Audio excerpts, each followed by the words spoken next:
Welcome to CMO Confidential, the podcast that takes you inside the drama, decisions, and choices that go with being the head of marketing. Hosted by five-time CMO Mike Linton. Welcome, marketers, advertisers, and those who love them to Chief Marketing Officer Confidential. CMO Confidential is a program that takes you inside the drama, the decisions, and the politics that go with one of the most scrutinized jobs in the executive suite, and that is whoever is running marketing. I'm Mike Linton, the former CMO of Best Buy, eBay, Farmers Insurance, and Ancestry.com, here with my guest, Craig Coffey. Craig is currently the founder and president of Waymaker, an executive coaching company. Previously, he was the CMO at Nokia North America and Frontier Communications. He was also classically trained as a VP at Pepsi and a young executive at Kraft.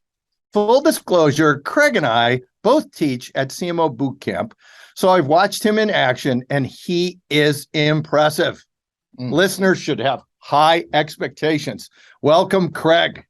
Thank you very much for having me. It's a great privilege to be with you. Wow, a great privilege. Well, thank you. You can come back on the show anytime you wish. So, given Craig's experience as both an operator and a coach, he has some broad views on today's topic, which is how do you increase your chances of succeeding as a CMO? We're going to talk about some thoughts on how to beat the 2-year jinx, which has bedeviled this position since it started getting measured 20 years ago. This is the fastest turning job in the executive suite, and since it got measured. This is actually a bookend session to an earlier podcast, Why the Short Shelf Life of CMOs, Parts 1 and 2. And Craig, why don't we start with an overview of how you see the job today? Yeah, I think everything you described is exactly right. I mean, it is one of the few C-suite roles that has probably changed the most over the last 15 or 20 years. It's a dynamic role for sure. In many instances, you have a world that's changed from one screen, where that's all we need to deal with, to 2 and 3 screens, right? So as a marketer, you're trying to figure out how you keep several plates spinning. The thing that's always challenged to this role is just one thing. When you say screens, you should make sure everybody knows what you mean when you say screen. Television, phone, tablet, but there's nobody who's just necessarily sitting and watching television the way they may have done 20 or 25 years ago. There's a multitasking going on where they're juggling 2 or 3 different devices in many instances. So it's not the same captured audience that you might have had 25 or 30 years ago. Yeah. So I think that's a challenge. And then I think the other challenge is, well, there's a couple more challenges. Everybody's a consumer, so it is the one function that everybody backseat drives on and has a lot to say. I remember walking in with our CFO one time at a company I worked for, and I remember getting input from him and, facetiously saying back to him, does anybody stop you in the parking lot and tell you how to depreciate the company's assets? And he started laughing like, no, nobody ever asks me or shares with me, how I should be doing those kinds of things. But everybody stops the marketer and provides some kind of point of view of what they think should be going on, the kinds of celebrities that should be in ads, the kinds of, media that should be bought, all of those kinds of things. And then the final thing I'll say, which I think is extremely interesting, is I think, and it explains maybe some of the turnover that's happening with many of the CMO roles, there's often a more profound issue that's going on in the company that the CMO can't possibly fix by themselves. So there typically is a business strategy that's gone awry. Maybe the company's not as competitive as it should be, so it's competitively disadvantaged in some way, shape, or form. Or maybe it just has poor products. And yet a CMO turns over and a new CMO comes in, and the expectation is that somehow the company might be able to talk its way into success when there's something that's more systemic or more fundamentally wrong that's going on. So I think sometimes the CMO is the rotating seat where there's actually more kind of profound issues that need to be tackled across the C-suite from some of those other functional areas. And I'll talk a little bit more about what I think the possible solution could be in that instance. So thank you for that. I think a really important point, which is on your way in, you don't want to be the magic in the bottle person who is going to solve the business problem by actually just convincing the consumer of something that is not really a marketing problem. Yeah, I agree. And if you're seeing CMOs turnover, you should be asking a bunch of questions as to why, because maybe they're all no good, or maybe there's a different problem that isn't marketing. So Craig, you've done the CMO job in a couple places. You've coached a ton of people. You've talked to a lot of boards. What skill sets do you recommend people get on their way up to make sure that they're ready for the CMO job, given the increasing complexity of the job? Yeah, so I'll zoom out for one moment and just say one thing that I think goes on with CMOs that they may not be helping themselves with.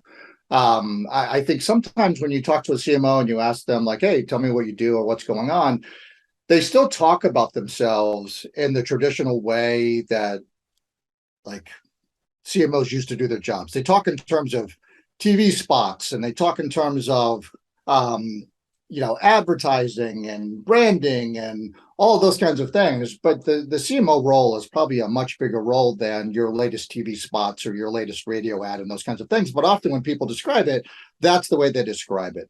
And then the second thing I would say that a lot of CMOs sometimes do, they come into a job and they immediately start to tackle things like the agency roster, or I want a new logo, or is this the right value proposition, or what's the right media mix, and all of those kinds of things. And I'm not saying those things aren't important, but those are not probably the things that where you want to start.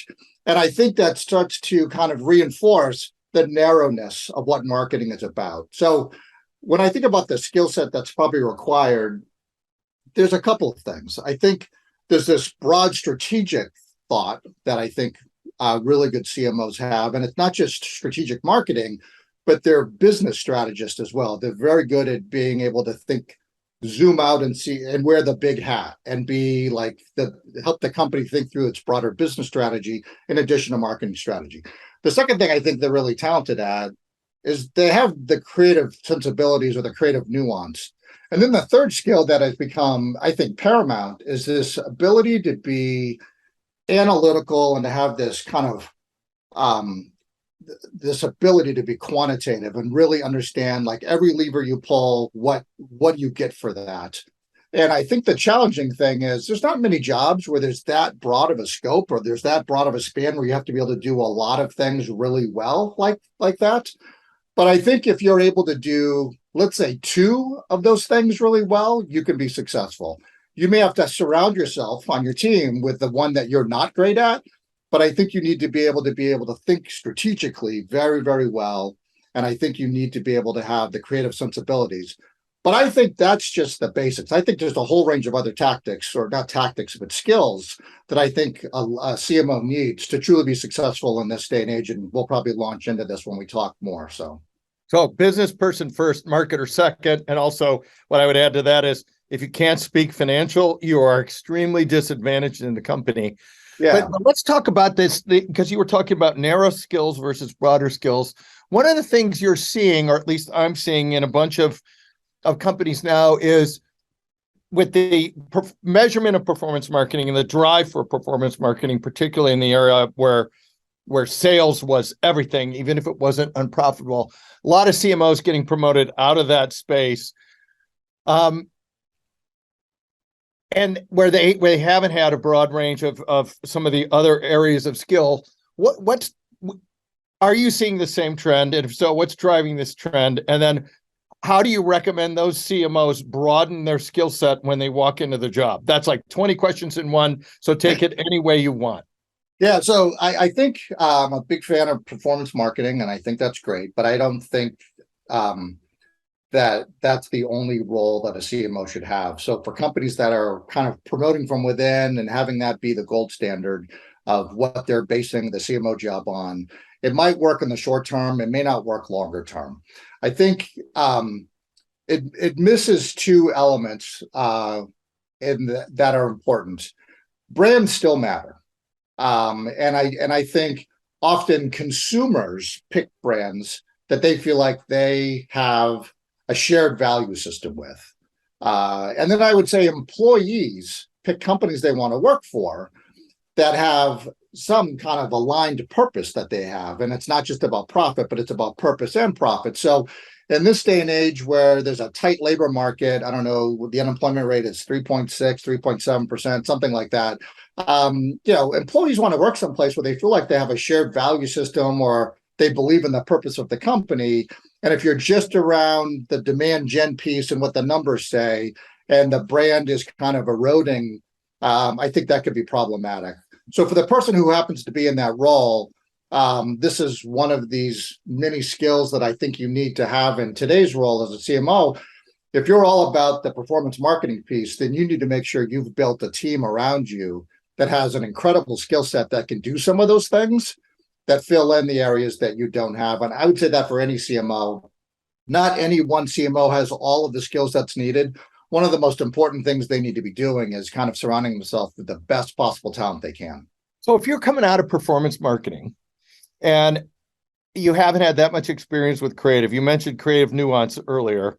How do you get good at it? And how do you hire someone below you to be good at it? Because your first tendency, or a lot of times your first tendency is to mathify every function, just like you've done in performance marketing. Yeah. So I'm going to call an audible and see if I can change the topic and go up to a higher level. I think you just did. So knock yourself out. Okay. Because I think this is the trap that all of us as CMOs may fall into, where we start getting into the nitty gritty of the role. And I think the piece we've missed is where we started, which is the challenges of many of these companies that are bringing in CMOs or rotating through CMOs.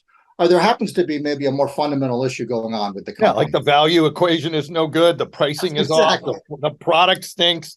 Yeah, so let's ladder back up to that if that's okay, and then maybe in the back end we'll come back to that question. Is that fair? Sure. Knock yourself out.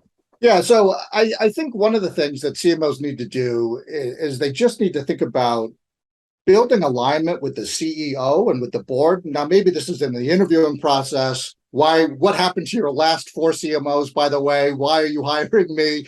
I think you need to kind of have a conversation with the CEO and the board to be able to say, like, what are the real issues going on with this company? Are they really marketing oriented, or can we just have an open discussion of what do we think the strengths and weaknesses of the company happens to be? What does success look like? I think that's a really popular question that people need to ask. What does success look like? And when is success expected? Is it expected in 6 months or is it a 2-year? But I think what does success look like? When is it expected? And what role do you want marketing to play in that is a conversation that any current or future CMO needs to be having at that C level with the CEO and potentially the board, so that you're walking into a role where you feel like you can succeed. Does that make sense? This is, I think, really important in the interview process. But one of the things I've heard and sometimes experienced is the expectations are unclear across the C-suite and sometimes in the board, and actually nailing them down during the interview process and then right when you arrive is sometimes job one, because a lot of people just say, hey, we want you to come in and work your magic, drive a lot of sales, Craig. Yeah, and I think if I wouldn't take the job, like if I couldn't get some level of clarity, I don't know that I would take the job, because I think if you don't know what the task is, if you don't know what success looks like, if you don't know how much time you have, you almost don't know, like, okay, well, what kind of a team do I need to build? And what are the heavy rocks I need to move? What are the things I need to do? But I think if you can get that, and you should really aggressively push as hard as you can to understand it, I think that's important. And then I think the second thing I would say is, I think CMOs are sometimes playing at too low of an altitude. And this is why I kind of changed the direction of the conversation. I agree with this. When they start having the conversations around what's the ad, what's the agency, Or what's the CAC? What's the consumer CAC? value Cost, proposition. cost It's per. the wrong altitude. I think the second thing that a CMO should be coming in to do is to help have input into the business strategy. Now, they being a CMO, can bring something unique into the CMO strategy conversation. I'm sorry, the business strategy conversation that the other C-suite partners can't, which is the voice of the customer, right? The research and all of that stuff around the voice of the customer is probably not interjected into the business strategy as much. So I think being able to say, hey, as a CMO, I'd like to work with you, CEO, and the rest of the C-suite on helping us fix or realign or reimagine our business strategy, then that's not about the marketing nits and gnats that most CMOs get wrapped up in. It's at this higher altitude of a conversation, which I think is really important as well. I would agree with this, because this is a lot of times the discussions about CAC or whatever you want to call it, or Right. spots or media efficiency. Those are all efficiency discussions. They're not strategic, and they're not consumer-based discussions. They assume everything is aimed correctly, and That's right. and that's just not true. So let's jump now. You've got this. So you get in the job, and now you have all these external factors coming at you. All kinds of people that want you to do these things, and then everyone in the marketplace that is pushing you, sometimes socially to take a stand, sometimes to do this. You have a lot of pressures on you. You want to be an employee of choice brand. How, as a CMO, do you manage that inside the company? Yeah, well, I'm going to continue down this track that I'm kind of laying, which is these external factors. I'm thinking about probably at a higher order than maybe what you just mentioned. I think the CMO needs to build an allyship with the rest of the C-suite. I think sometimes the undermining or the unraveling of a CMO may be the rest of the C-suite looks at this person and they go, I don't know what this person does, but we spend a hell of a lot of money and we don't know what we get for it. And I think this idea that you said a moment ago, which is the CMO needs to be viewed as a business person who happens to have a skill set in marketing, but they're a business person first. And this allyship with the rest of the C-suite, I think, is important. So, being able to align with the CFO and help that person achieve their goals. What's the chief technology officer working on? What's the chief information officer working on? What's the chief operating officer working on? How does that broader business strategy that marketing should have an input in, helping to solve problems for those folks? And then how are they collectively as a C-suite tackling this ever-changing world we're in? And I just want to talk for a moment about this ever-changing world we're in, because you can see I'm not interested in having a conversation with the CMOs wrapped up in their shorts on these smaller things. Like our country and the world has changed demographically, right? Like there's now 4 generations in the marketplace shopping. I'm a boomer, but Gen X, Gen Y, Gen Z, millennials. I mean, there's just a variety of different consumers out there. And how are we thinking about that? What's our competitive set look like? That's something the C-suite should be having a conversation around, because my guess is, back to this flawed business strategy that may exist, there may not be a meaningful competitiveness that exists, whether that's with direct competitors or whether that's with indirect competitors. What role is technology playing in the company? Technology certainly impacts marketing, but technology is probably impacting the broader company. How is the company thinking about social and cultural norms that have changed because of the pandemic and just different generational cohorts coming along? So I talk about all those things because business strategies don't last forever. And I think many companies that are probably failing have found their business strategy is out of date. And a CMO can come in along with the C-suite where they've built allyship and maybe help reinvent what that business strategy starts to look like. Does that make sense? It does. And I think it is. We did. There's an earlier show on is the CMO job headed for extinction, and it kind of talks about this in a way of, if you're not bringing the marketplace to the company and all you're doing is spending more efficiently, you're doomed in this job, because your real job is strategy, experience, and then execution. And I think, to your point, one of the things you see in a lot of businesses today is there's a real focus on the efficiency of execution or the aggregation of just top line sales. And in the long run, that is probably a pretty dangerous place for a lot of brands to be. And the CMO's job, in my mind, the CMO's job is to bring the marketplace to the company in a way the company can see where it has to go, not how efficiently it should spend.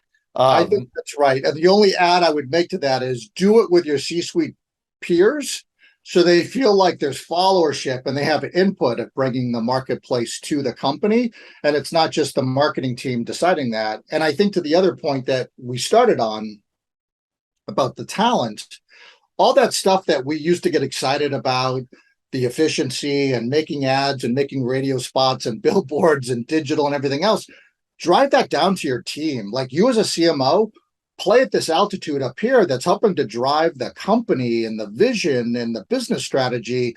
And then just surround yourself with top-notch marketing functional experts who are good at those individual areas. So you have a team of these Navy SEALs that are phenomenal at each of their functional areas. And that's not the work you're doing, but you're helping to be a director and delegator of those things. I support this completely because I also think if you're showing up with like the CAC or cost per click, anything you want to talk about that, you are absolutely letting everybody start voting on your efficiency. That's when right. Really what you should be talking about is your strategy and where the consumer is. That's hey, right. Craig, can I change topics a little bit? You've been really involved and studied a lot of DE&I, and tell us what you're seeing there and how you would encourage CMOs to think about it. Yeah, and companies while we're at it. Yeah, it's a great question, and as part of my coaching practice, diversity, equity, inclusion is a subset of what I do, and I would say, one of the first questions I ask companies when they say, "Hey, DEI is important to us," I always say, "Why?" Like, tell me what about it is important. And you get a variety of answers sometimes. Some people will say, "Well, it's the humane thing to do, or it's the ethical or moral thing to do," and it's like, okay, I get that, but like if it really truly is, then maybe this would have been solved 50 or 75 years ago. Like, what's going to be the driver that's going to give it sustainability in your company, right? So that it has some level of stick-to-itiveness. And I really want them to tie why diversity, equity, and inclusion is important to them from a business perspective. Because if they can't link it to a business reason, it just won't be something that they stay after. But if a company says, well, we want to do it because we want to better serve the communities that are, in our portfolio, then okay, that's a good reason. Or that's where we're going to get the best caliber of talent. Okay, that's a good business reason. Or that's where we're going to get more innovation from. That's a good reason. So I just like to hear people tie why DE&I is somehow going to be a business driver for them and not something that feels like a hobby. Now, if I'm a CMO, one of the things I don't want to do is kind of get into some of these lower level conversations we were having a moment ago, which is we're going to go tackle, diversity with marketing. I think at the end of the day, it needs to ladder up to a broader conversation with the CEO and the C-suite to say, what does this company stand for? What does this brand stand for?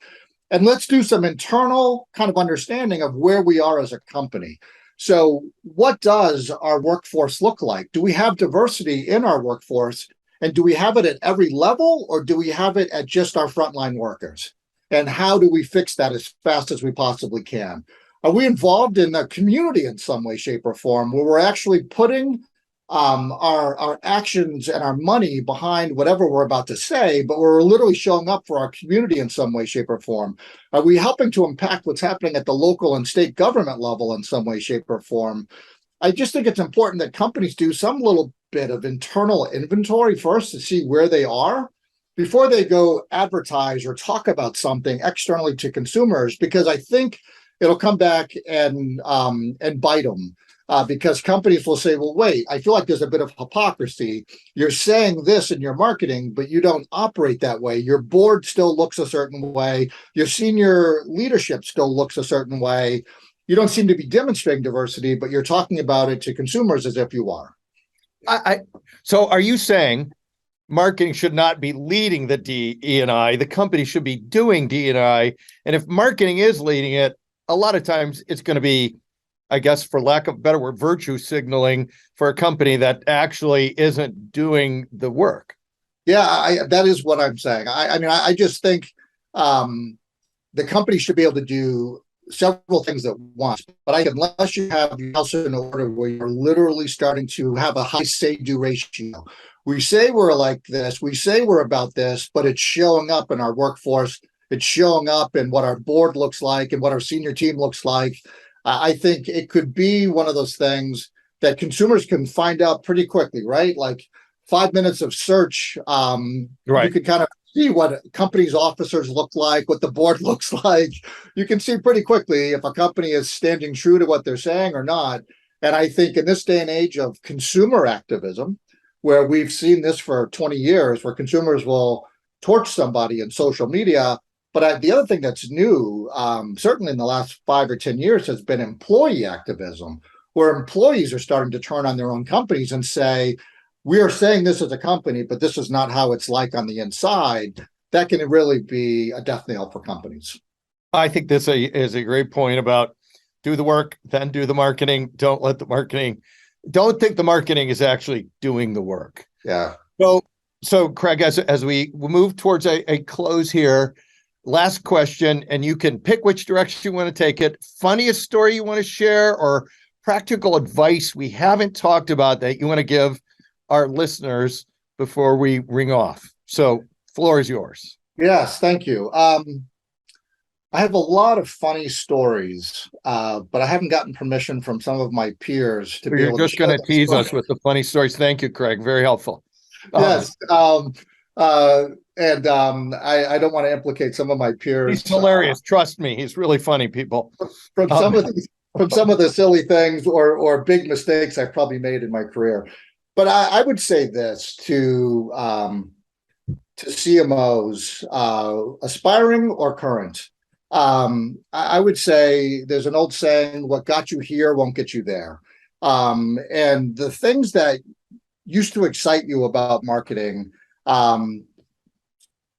doing ads and all of, working with the agency and all of those kinds of things, as you kind of reach this new pinnacle of being a chief marketing officer, and hopefully you've heard this in my remarks, you need to really elevate yourself and operate at a different altitude. So if you're still finding yourself as a CMO doing that work you were doing 10 years ago, you're probably not doing the right work. That's stuff you should be offloading your team, developing your team, and all those other kinds of things. And that leads me to the second point, which is that idea of what got you here won't get you there. You need to be somebody who's building the best possible team you can.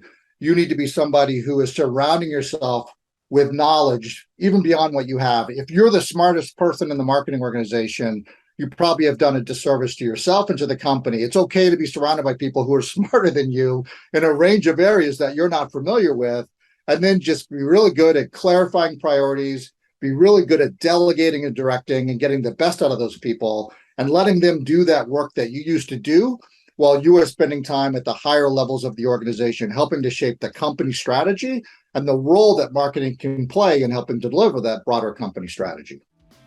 Well, thank you, Craig, for being a great guest. And thanks to everyone for listening to CMO Confidential. Look for more of our shows on Spotify, SoundCloud, Apple, and YouTube, including what venture capital really thinks about marketing.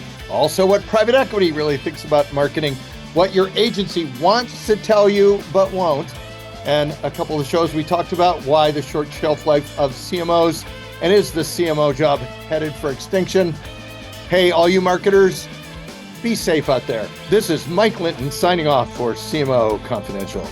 This episode of CMO Confidential is produced and sponsored by AdCom, one of the premier integrated marketing and advertising agencies. AdCom works with mid-market companies to create measurable returns.